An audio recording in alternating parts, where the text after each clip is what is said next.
But then in pentathlon, like people don't celebrate like every time, or like heptathlon or decathlon, whatever. People don't celebrate, yes, I came first in the long jump. They wait until the end. So how come athletics can have all this stuff, but cycling can't? Answer yourself, International Olympic Committee. I think it's a good point, actually. But nevertheless, moving on, Josh Tarling, 20 years old, I think now, won the time trial event incredibly, already the British champion, now the European champion as well, following somewhat in Remco Evenepoel's footstep. My question here is this the next big thing for British cycling? Is he going to win the Tour de France? Is he going to win the Tour de France in his career? That's what I'm saying here. I'm gonna be pessimistic and say no Why? Because because he of would the be the tallest ever Tour de I don't France know because winner. of all the freaking cracked kids we've got already who are like in the embryo as it is. Like, I just he's gonna I don't know.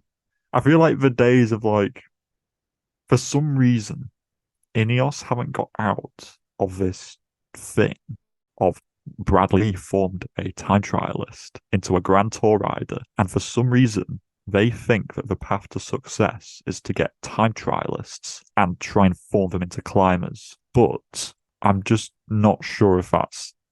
They seem to be like think like I don't know, like Luke Plapp, Ethan Hayter, Leo Hayter, this Michael Leonard guy, Ghana. Like they're just bringing time trialists, time trialists, time trialists, and they think that because they've got like this good kind of aerobic engine and time trialing ability, they've kind of like ticked one box. And it's like, well, can we just form them into a climber? And I would love to just see Tarling just be like the new Ghana and just kind of like smash TTs and just win Renewai Tour every year just by like a minute because of a dominant TT and win that, Tirreno Adriatico TT that happens at the end of every race. I feel like there's something quite pure about like the dominant TT rider. Like we just have a lot of guys who are quite hybrid now, who are really good at time trialing, but they're also a Grand Tour rider.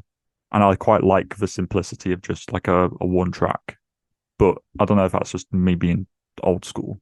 No, he's not winning the Tour de France. Um, he's Guys, so killing the Well, there goes clips. the segment.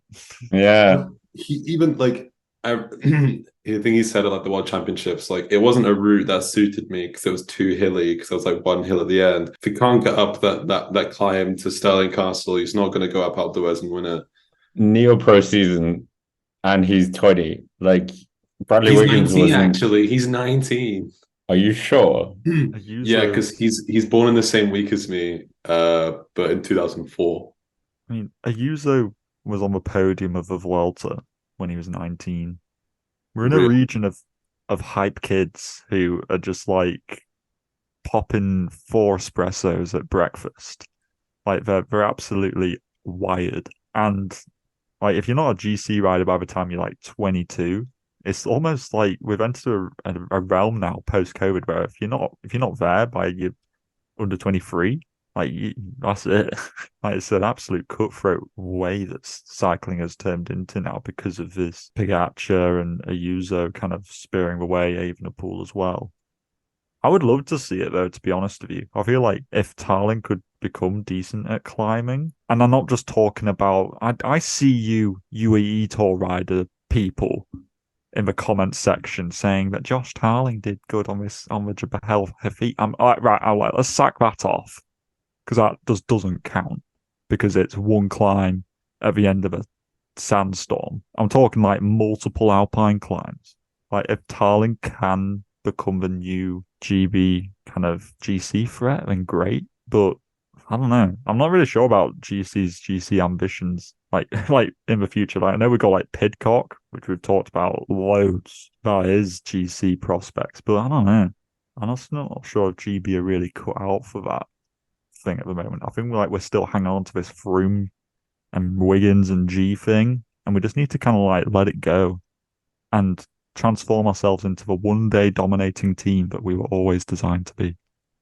I think he would actually, if he hypothetically slimmed down and used his incredible engine to become the next Bradley Wiggins, etc., etc., he would be the tallest ever winner of the tour.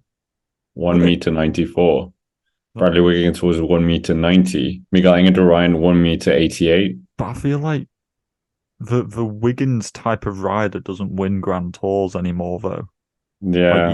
you need to be like those guys won in the past because they just shat on a Bardet or a I don't know Joaquin Rodriguez because they couldn't time trial to save a life. You know, they put 3 minutes into them.